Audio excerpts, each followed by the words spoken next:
Have you ever dealt with a neighbor who acts like the world revolves around them? The kind of person who parks wherever they want, blocks whoever they want, and just stares straight ahead like you don't exist. Because today's story is about a woman who repeatedly blocked a shared driveway, knowing full well people needed to get to work, get their kids, live their lives, and refused to move. No yelling, no screaming matches, no property damage, just patience, documentation, and the most satisfying moment of justice I've experienced as an adult. We live in a small area with 3 houses sharing one long driveway. It's the only way in and out. No alternative route, no extra space. You either keep it clear, or you trap people. Most of us understand that. One neighbor does not. She has a habit of parking at the very end of the driveway, especially when waiting for the school bus. Car turned sideways, engine off, completely blocking access. And the worst part, she knows exactly what she's doing. This wasn't a one-time accident. My husband deals with this regularly in the mornings. He leaves for work at exactly 7 a.m.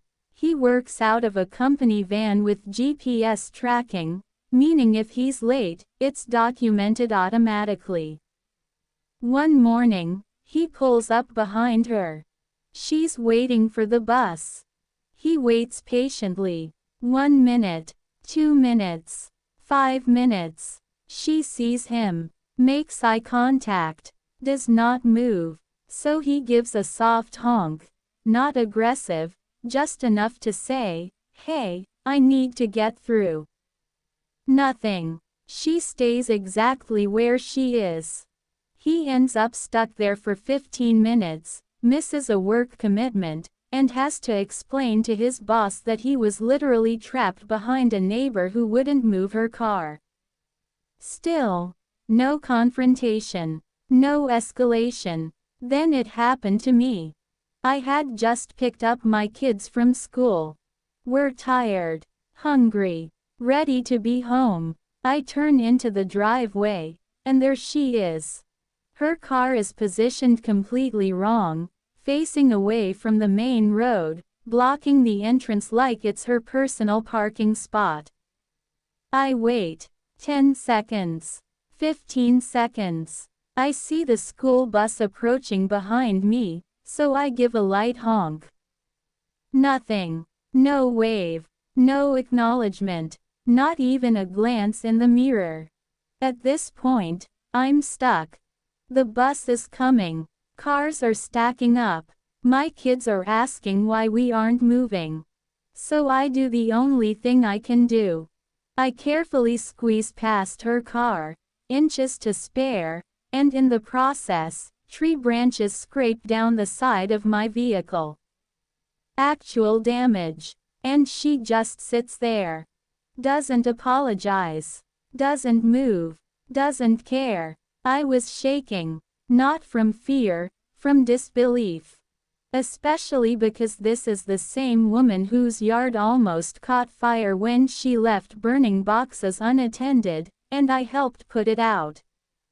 So no, this wasn't mutual hostility. This was entitlement. That night, I realized something. This wasn't about being polite anymore. This was about safety, access, and respect. And more importantly, patterns.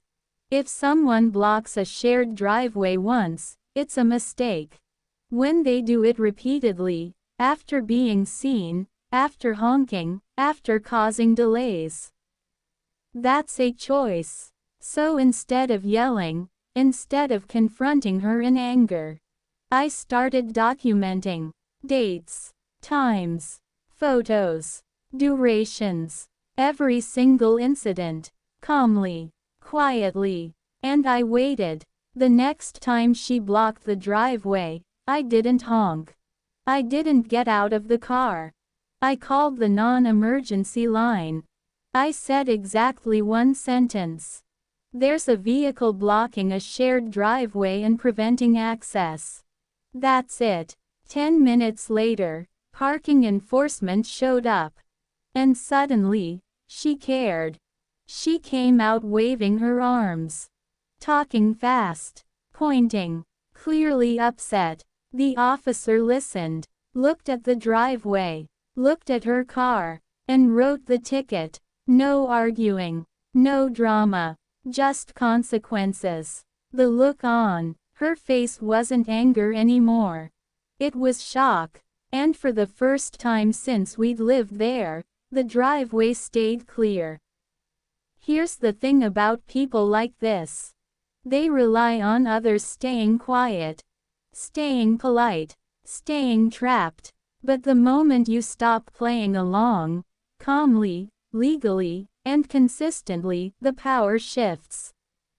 Not through revenge, through accountability. If this story made you feel that quiet sense of justice, hit that like button. And tell me in the comments, what's the most satisfying moment of karma you've ever witnessed? Don't forget to subscribe, because sometimes the best revenge is simply letting consequences do their job.